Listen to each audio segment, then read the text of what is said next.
fifth capsule about digital devices in pediatrics, how to be successful in the reimbursement strategy.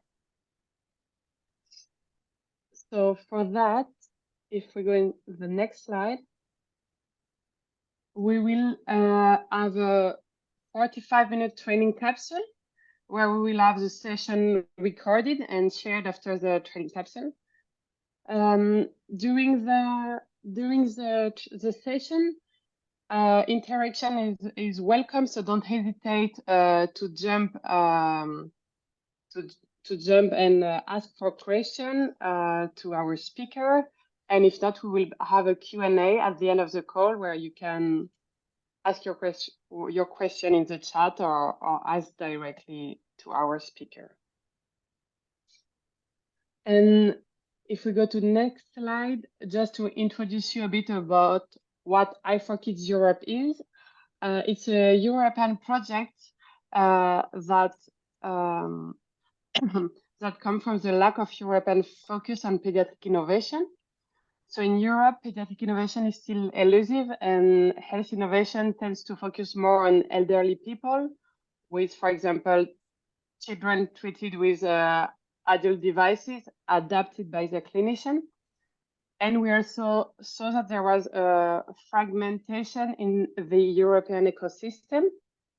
That's why in 2023, we all came together, the partners that you can see on the screen, to create i4Kids Europe and create a European Pediatric Innovation Network, which was needed for this challenge.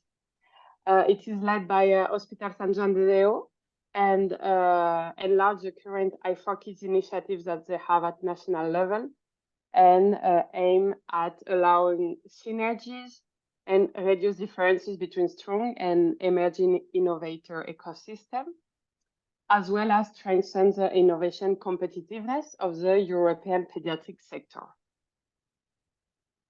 If we go into next slide, we have the current outcomes that we have. So we have published a report last month that you can download in the link attached.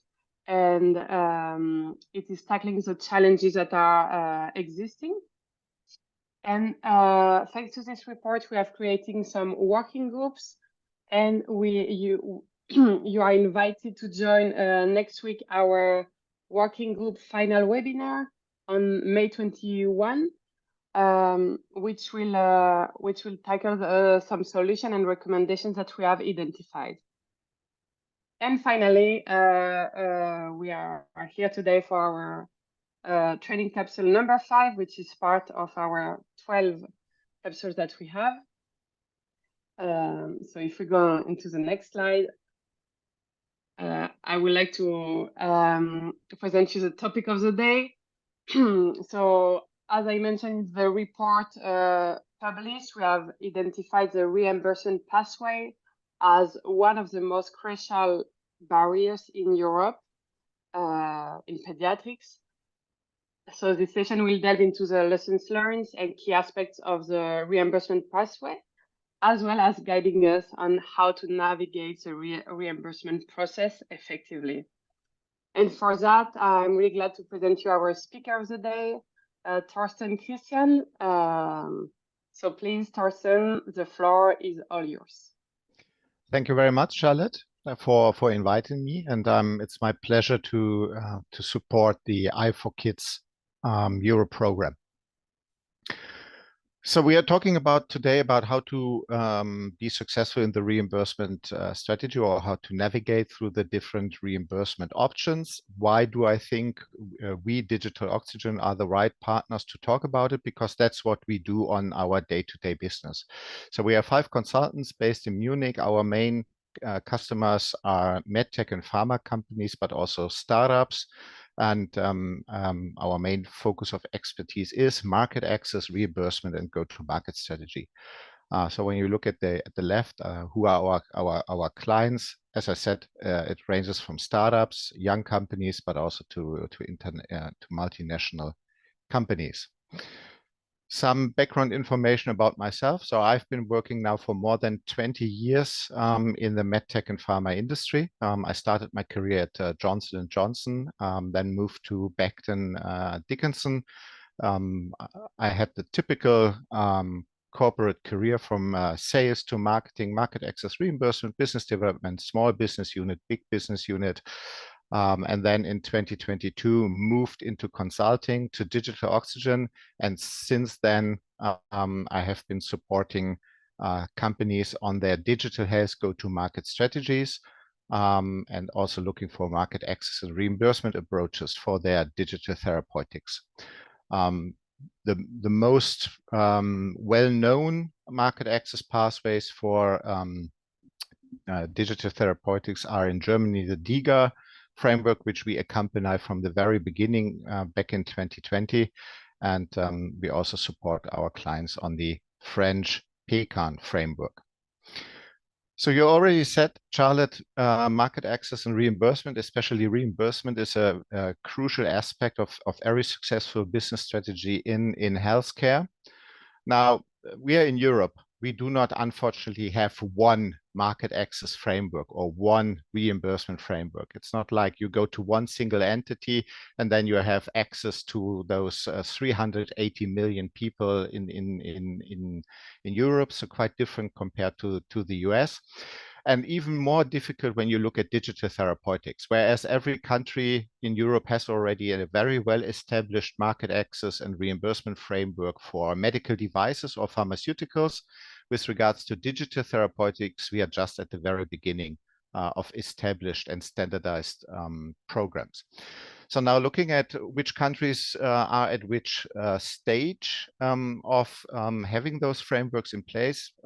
Germany and France, fortunately, the two main economies in Europe, do have already a framework completely established. As I said, in Germany, it's the DIGA framework, and in France, it's the PECAN framework that can be used for digital therapeutics to get reimbursement.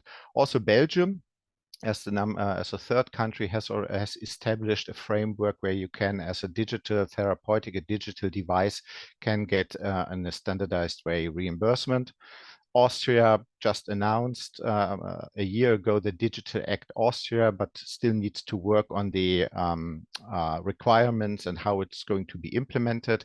And then there are a couple of countries that also indicated they are about to implement a framework for digital therapeutics. What will be the focus of today, as there are not so many frameworks for digital therapeutics, we will focus on Germany and France. The good news is these are the two biggest countries in Europe. So when we are focusing on those, you already have a good understanding of how to enter the majority of lives in Europe and how to get reimbursement in those two large markets in Europe. So starting with PECAN. The PECAN framework was introduced in 2023, and it is designed to help you to get final reimbursement. So it is you start with preparing your submission to this framework. The two authorities involved, the ENS and CNEDIMT, have 60 days to review your application, giving you feedback. You incorporate this feedback, and then you hand in your final application to the ministerial review. That also takes max 30 days. So after 90 days, you will receive your PECAN admission if you are successful. And then for 1 year, you can be reimbursed as a digital therapeutics application in France. However, you do that, of course, aiming for final reimbursement. And you see here, while you are this 12 months on the preliminary reimbursement, the idea of the process is that while you are already on the market, you are preparing your submission for final reimbursement under the LPPR listing. You see why the PECAN model is attractive in terms of speed. The The timeline for the LPPR listing is a bit longer, so you have quite some time to prepare your submission. Then 90 days waiting for feedback from the SNIDIMS entity. And then when you have the positive feedback from that entity, another 90 days for the final price negotiations. So the PECAN framework is designed to help you be quicker on the market, and while preparing your final reimbursement submission, you are allowed to earn money as a company while being prescribed in the French market. So what needs to be done when applying for the PECAN listing? There are three important forms or forms that need to be prepared by the manufacturer. So it starts with the application for interoperability and security certification. So in this application, you need to show to the ANS, the French gematik equivalent, so the authority being responsible for the IT infrastructure in healthcare, that you comply with the standards that they have put in place, and that you also ensure interoperability and security with all IT aspects in the French healthcare system. While doing that, while having submitted that, you will receive a certificate of interoperability and security by the ANS. This, together with the second form that you need to prepare, the SNIDIMS dossier, you hand then in. So what do you need for the SNIDIMS dossier? This is the main application outlining your functionality, your target indications, the evidence of your medical device, and that's then going to be assessed by this by the HAS. And if you succeed by doing that, you hand in the final form the dossier for the ministry's review. Here you add to the already existing information some more data on economically relevant data, like how long is the medical device, the digital device being used? Are there already existing prices of a comparator in the market? And what do you expect in terms of overall sales volume? So technical aspects, medical aspects, usability aspects, are covered by those three forms that you need to hand in. And if all goes well, you will be granted access to the PECAN framework for 12 months as a preliminary listed digital device, allowing you to generate prescriptions and getting reimbursement, a revenue flow in the French system while preparing for final reimbursement. We will have a look at what is required in terms of medical evidence, technical requirements in a couple of minutes. Now, looking at the DIGA pathway as a second established framework for digital therapeutics in Europe, it's quite similarly structured as the PECAN framework with some different timelines. So when you hand in your submission and the BfArM, which is the authority assessing your application, accepts it as being completed, it takes 3 months for them to assess your application.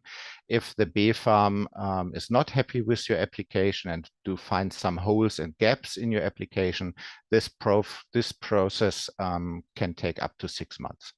So when you are then granted preliminary listing, you have, similar to France, the opportunity to get reimbursement for your digital device or digital therapeutic for 12 months. And while being preliminarily listed, you need to focus on generating the evidence that is required by the BfArM to assess if you will have final reimbursement after 12 months. Similar to PECAN, you have here the opportunity to earn money, to get prescriptions for 12 months while running your clinical study, and to generate the evidence that you need then for the process of getting final reimbursement. You can see here that this period can be extended from 12 months to 24 months, and this is what happens with almost every manufacturer that applied for the preliminary listing. It proves to be very difficult to run the study within 12 months, especially as the BfArM wants to have the final results of your study already after 9 months. So running a clinical trial with specific endpoints, with clinical endpoints that show a significant positive impact within 9 months is quite difficult, taking into consideration that you also need to recruit the required patients and to get them into the study.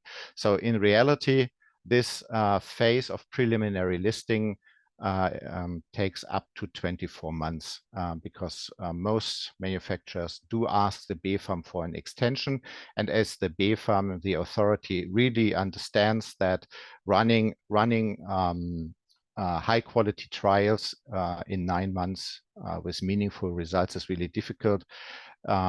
This ask for extension is in general granted by the BfArM.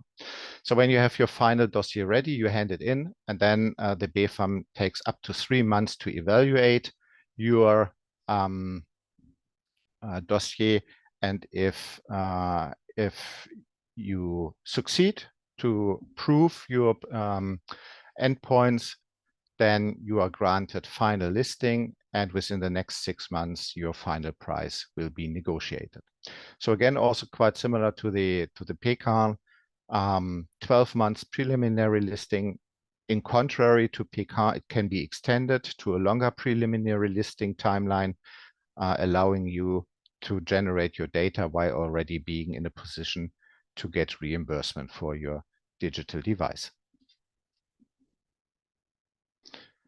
What is needed for the DIGA application? So the BfArM looks at 3 dimensions. So in France, you have 3 forms that you have to hand in. In Germany, it's just one form, but with 3 different chapters.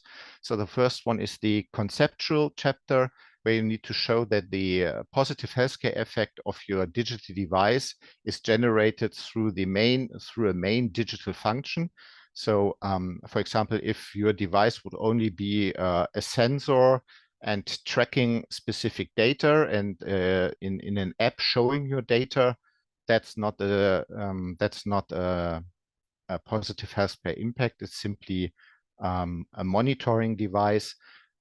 So the data that you would, in that example, generate with a sensor and an app would take this data and do something with it and give recommendations, would guide you to an intervention. That's the idea of a DIGA, not the simple monitoring and tracking of data.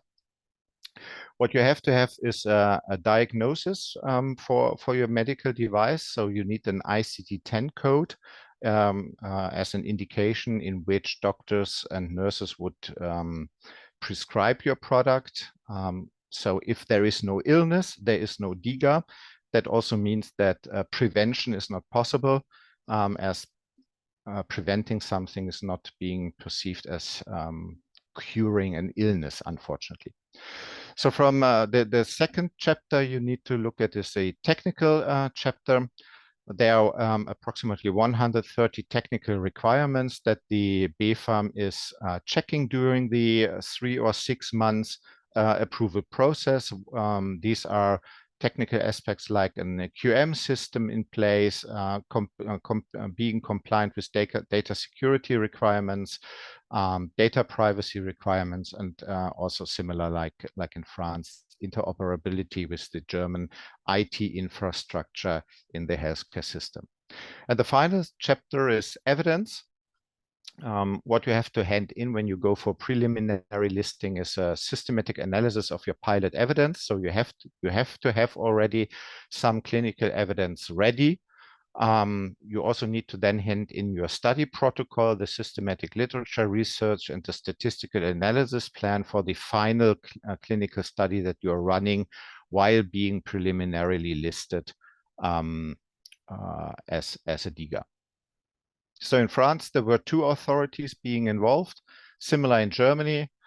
So the one that is doing everything with regards to checking your application and granting you access is the so-called BfArM, the Federal Institute of Drugs and Medical Devices. That's the one you will interact the most with in the first year, in the first months, and also during the 12 months or longer assessment period of being preliminarily listed. And after you are finally listed, so BfArM gives you the green light to be finally listed as a reimbursable digital device. The price negotiations will take place with the so-called GKVSV, our National Association of Statutory Health Insurance Funds. So now looking a bit in more detail, what do have PECAN and DIGA,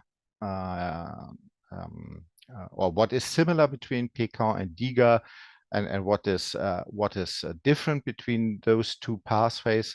So looking at the eligible solutions, both are designed to allow reimbursement for digital therapeutic devices. In France, already from the very beginning, remote monitoring activities are included, whereas in Germany, as I said, the digital therapeutic device needs to have an intervention. The remote monitoring aspect is still under development. So the main focus here of the DIGA is an intervention for the patient, whereas in France, you can also include remote monitoring activities as a standard reimbursement item for digital therapeutics. The risk classes in France range from class 1 to 3, whereas in Germany, the risk classes are only 1, 2A, and 2B, so no risk class 3 device is allowed to become a DIGA or being reimbursed under that framework. And a second difference here is that the class 2B can only apply for permanent listing, so no preliminary listing for devices that classify as a 2B device. I already mentioned that PECAN was introduced in May 2023. Now looking at how many digital devices or digital therapeutics made it so far to the list of PECAN approved devices, it's just one. Of course, that sounds few, and it is few. However, it's an absolutely new process, so it's normal that it takes time to have the first couple of approved devices. So comparing it, for example, with Germany, after 12 months of the DIGA process that was introduced in 2020, there were 9 digital therapeutics, so also not that many. By now, we have already more than 60 digital therapeutics listed as a DIGA in the DIGA framework. The preliminary listing in both cases is for 12 months. As I said, in France, no extension possible. So while during those 12 months, you need to prepare your LPPR dossier, and if you fail, then reimbursement is over and you will not be granted reimbursement on an ongoing basis. Whereas in Germany, as I said, 12 months to generate your clinical evidence. And if you have a good reasons to ask the BfArM for an extension of this preliminary listing, you can extend it by maximum of 12 months to make sure that you get your clinical trial successfully completed. Talking about clinical trials, what are the evidence requirements in both cases? In France, it's clinical benefits that you need to prove and or progress in the organization of care. So not only clinical benefits, but also non-clinical aspects. It's quite similar in Germany. It's medical benefits and or patient-relevant improvement of structure and processes, which basically means the same as progress in the organization of care. So not only looking at the health of the patient, but also are there other benefits to the healthcare systems in both cases when introducing your digital therapeutic product. How does preliminary pricing look like? So what can you expect when being accepted for preliminary listing? In France, it's 50 euro per patient per month when it's a digital device helping remote monitoring solutions. And when it's about DTX, a digital therapeutic, it's 435 euros for a full year. For the first 3 months, and then you can have a monthly rate, but the maximum you can expect as a digital therapeutic tool under the PECAN pricing is 780 euro per year for your preliminary listing per patient. In Germany, it's not that specific with regards to a 1 euro number. So in the first 12 months, or as long as you are in the preliminary listing, you are free to set your price. However, as we Germans like to regulate things, free means that there is a pricing framework in place. So you cannot simply say it's 10,000 euro for the first 12 months per patient. There's a maximum price framework in place. However, within this framework, you are free to set your prices. And we currently do see that the prices for preliminary reimbursement are between 450 and 500 euro per patient per DTX usage. Whereas when it comes to final pricing, it goes down to 200 to 250 euro reimbursement. So the negotiations with the statutory health insurance funds, our payers, lead to the fact that the price goes down around about 50% when you are finally listed. As I said, in France, 2 main authorities are involved, whereas in Germany it's only one authority that is involved when it comes to the process. Now switching to the next page, having a bit more details on the evidence. So for the PECAN listing, what you need to fulfill the requirements, it's intermediate results from an ongoing randomized controlled trial. If you happen to be already a permanently listed DIGA in Germany, then those results are accepted by the French authorities. So there are some synergies actually between those 2 countries.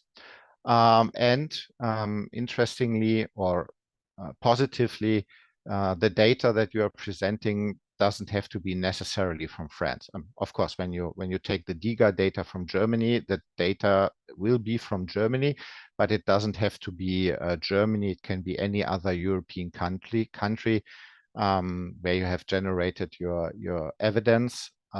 However, the patient population and the standard of care needs to be seen as comparable to the French situation. When we look at Germany, you have to have a pilot study ready. Those pilot studies usually include 40 to 80 patients. As I said, you can have medical or organizational benefit shown through those pilot trials. Also accepted is that you present intermediate results from an ongoing RCT in Germany as a pilot data. With regards to data from other countries, well, looking at the law, it clearly says that data from other countries within Europe is fine. However, when we look at reality, our entity, the BfArM, has a very strong preference for German studies. So we only see out of those 60 DIGAs that are currently listed, 3 of them were able to show data from outside Germany that has been accepted by the BfArM as pilot data for preliminary listing. The same challenge applies here as in France. So the German authority is looking at the patient population and the standard of care where the data is generated, and so far has challenged in most cases the comparability between the data of the country of origin's healthcare system and the German healthcare system. What is then needed when you go for final listing? So in France, as I said, the idea is that you prepare for the LPPR listing while being preliminary listed. First focus is on product and public health benefits for the general reimbursement eligibility. Second step then is focus on clinical added value, which you also need not only for being granted reimbursement, but also you need for reimbursement price negotiations. And very important here in the LPPR process is that the health authority will use a comparator for you, how to assess the added value and how to come up with a good pricing for your product. And therefore, it's absolutely recommendable to make sure that you have an understanding of that comparator before you run your clinical study. So as soon as possible, as early as possible, discuss with the HAS which comparator you can expect they will use for you to make the validation. Looking at Germany, the final evidence that you need to run normally includes 150 to 600 patients. You have standard became a randomized control trial, so your control group needs to receive the standard of care treatment in Germany. And as I said already before, with the preliminary listing, if you come with non-German data, the likelihood is very high that the BfArM will show you that the country of origin is not comparable to the German health situation. Final pricing negotiations then will take place after final listing, in France with the CEPS, and in Germany with the Central Association of Statutory Health Insurers. So in both cases, you can see that the authority talking about general reimbursement eligibility are not the ones that will discuss with you pricing. So therefore, when setting up your clinical trials, if you only focus on getting preliminary or final reimbursement, you might lack health economic data that you need to generate for the price discussions. So therefore, in both cases, important that you have in mind not only generate medical evidence to show positive healthcare effects, but also generate data that shows and that backs your pricing strategy. So now looking at the pediatric situation. So in general, both pathways are open for pediatric solutions. There is no limitation with regards to age. So that could be a framework that you use to generate reimbursement and revenue for your product in France and Germany.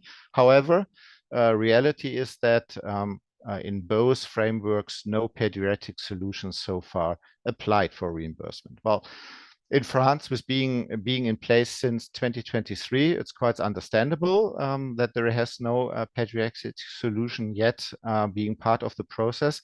However, looking at Germany, with the process being in place since 2020, it raises some question marks why a pediatric solution has not yet applied for the DIGA process.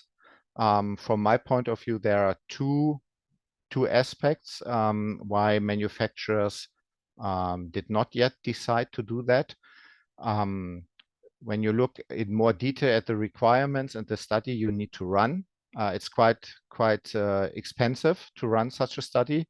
And in general, with the pediatric population, you have a quite limited target group. So there might be some concerns between what does it cost to go down that route of market access and reimbursement versus what can I expect in terms of patients using my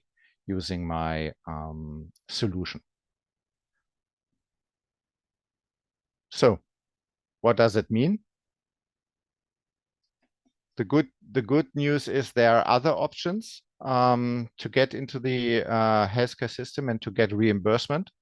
So if DIGA is currently not the preferred solution for pediatric solutions in Germany, there are other solutions that you can follow.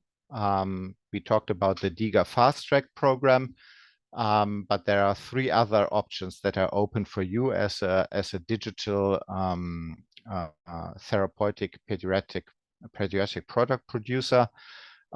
One is the so-called model projects. The second one are selective contracts with our public payers. And the third are selective contracts with private payers. And of course, you can go down the self-payer route, but today it's about reimbursement. So we will only focus on the 3 options how to get reimbursement.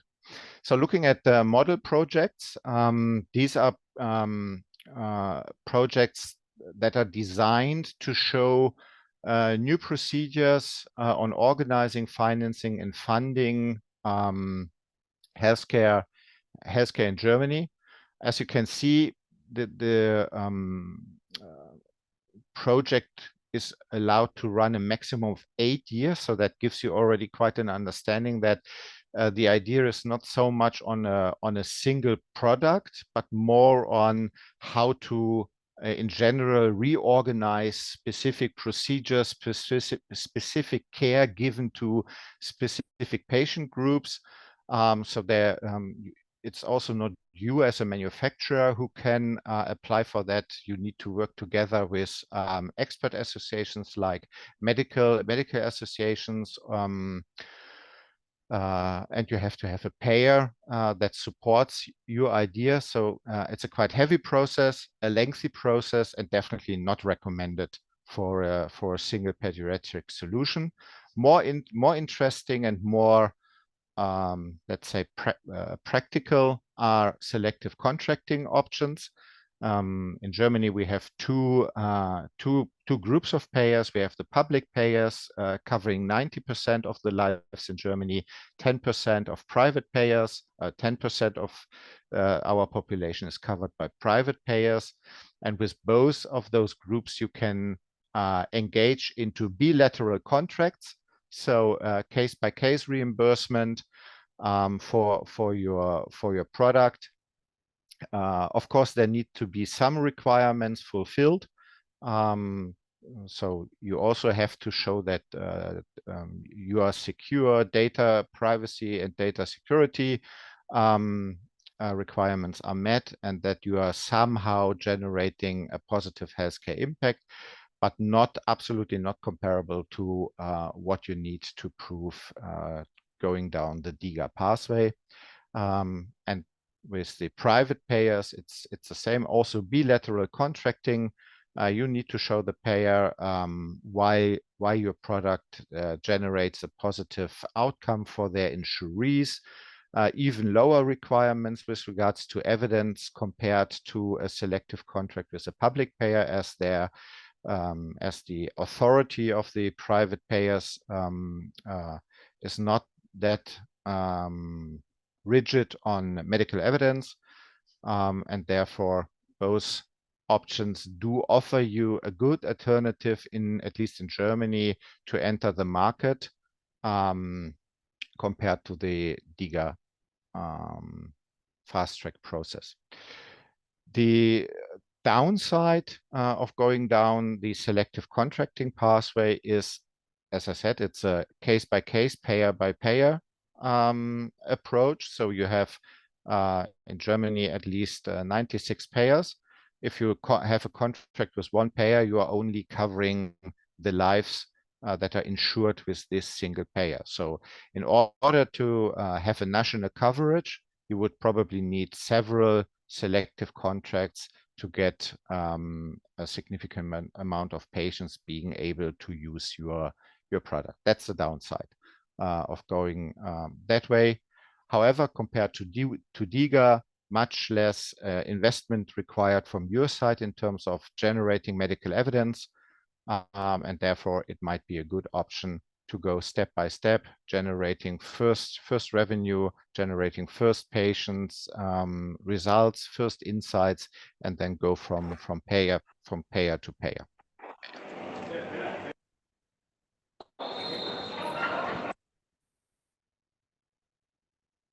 Okay, so now thinking about which are the reasons why a payer in Germany, but not only in Germany, in general, should engage with you in a one-on-one contract. First, your solution offers the same health benefits than the current standard of care, but of course at lower cost. Then you have already a good case to discuss about selective reimbursement. Your solution offers superior health benefits than the current standard of care, but at the same costs. Gives you a good option. And then there's a third one. Your solution helps to differentiate from other payers and attracts value customer groups, so helping in healthcare systems where you have various payers, like in Germany, that are competing for insurees, giving them marketing reasons to attract insurees. And a payer's dream, of course, would be if you can offer a solution that has superior health benefits compared to the current standard of care at lower costs. However, reality shows that very often you will be in bucket 1 or bucket 2. Now, are there already solutions, applications that did successfully go down that route of selective contracting? We looked at DIGA and in PECAN. There, no pediatric product yet was successful in achieving reimbursement. When we look, for example, at Germany, yes, there are examples of pediatric DTX solutions having achieved reimbursement on a selective individual contract basis. For example, Aumio, an application that improves mindfulness for kids. This one is already covered by a couple of German health insurance funds. So they were able, with the evidence they generated, to convince the payer that they are worth having a selective contract, and those payers shown here are offering this solution despite not being part of the general catalog of reimbursement for the people that are insured with, for example, Die Techniker Allianz or DAK. For those people being insured in those health insurance funds, doctors can prescribe Aumio, and the company receives reimbursement when being prescribed. So in general, what are our learnings from market access and reimbursement projects so far? Yes, the stronger the endpoints, the better. Although almost every healthcare system in Europe says that also self-reported questionnaires, patient-reported outcomes are accepted as medical evidence, reality shows that clinical endpoints are still the gold standard, And every time you can include a clinical a clinical endpoint in your study, that's recommended because it gives you a much better position when it comes to price negotiations. Secondly, keep healthcare as well as economic benefits in mind. As I said, in Germany and France, the authorities are split between giving you access to the healthcare system and negotiating price. And if you only focus on step one, I want to have access, I want to have reimbursement, you might succeed, but you will lack sufficient data when it comes to the price negotiations. So always have in mind when setting up your studies, do not only focus on medical endpoints, but also include health economic data in your studies. Thirdly, have a good patient sample.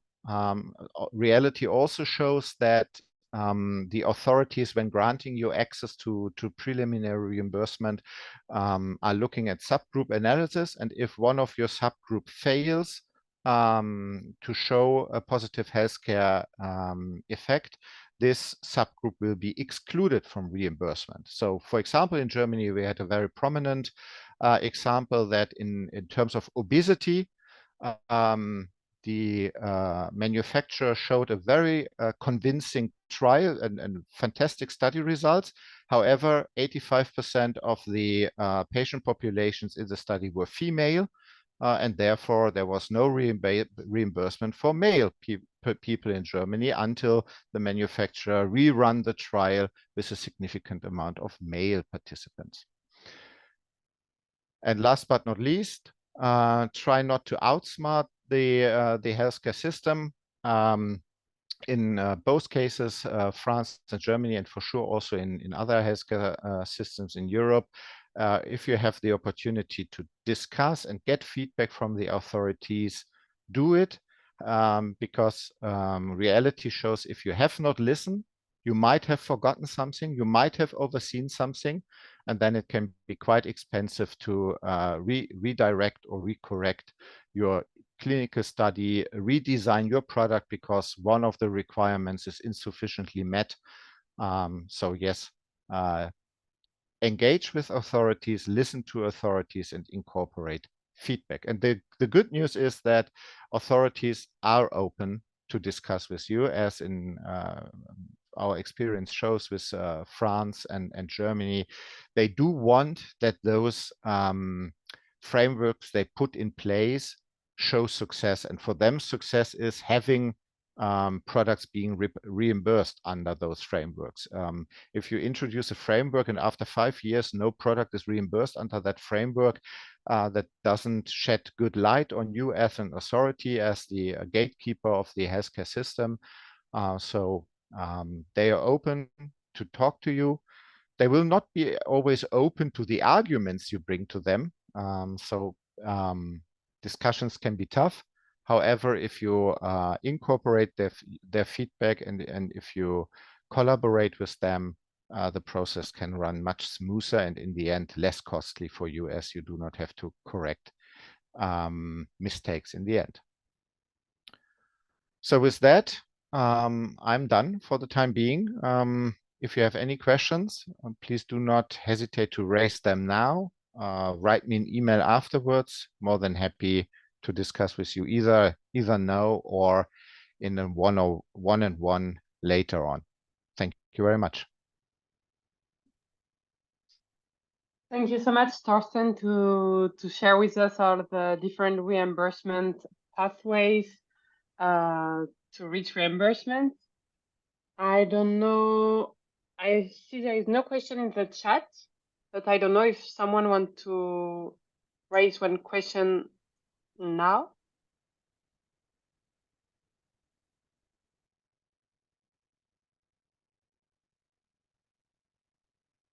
If there is no question, I had one question pending. You say that prevention is not like to have a reimbursement with a prevention application is not possible in DIGA. Mm-hmm. Is it possible in PECAN pathway? Also, just in a very limited fashion. Okay. And is there some indication, like both countries are looking for some indication or a specific illness, for example, or it's open to everything? It's open to everything. Okay. Yep. Mm-hmm. Thank you.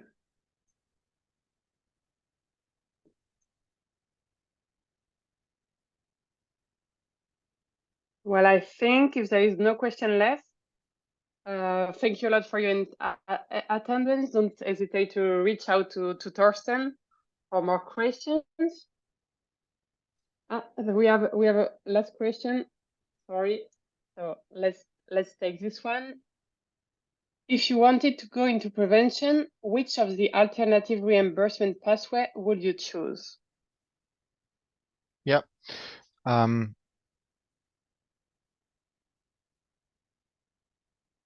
So here, for Germany, you can do the selective contracting. There also payers are open to prevention.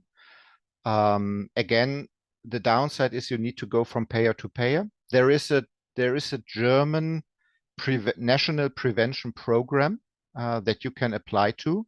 And when you are granted access to that prevention program, basically, again, you have access to 90% of the German healthcare population.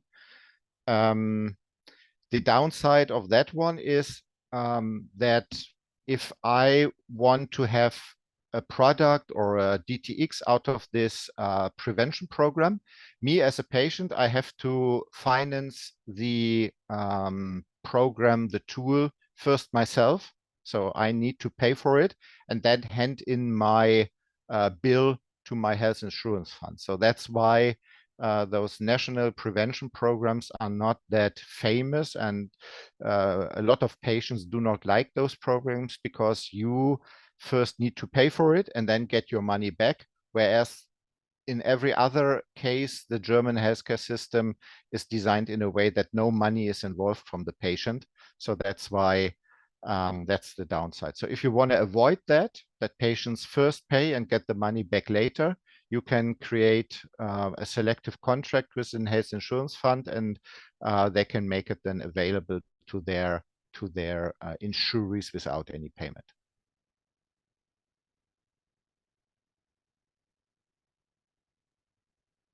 Thank you. Well, if there is no other questions,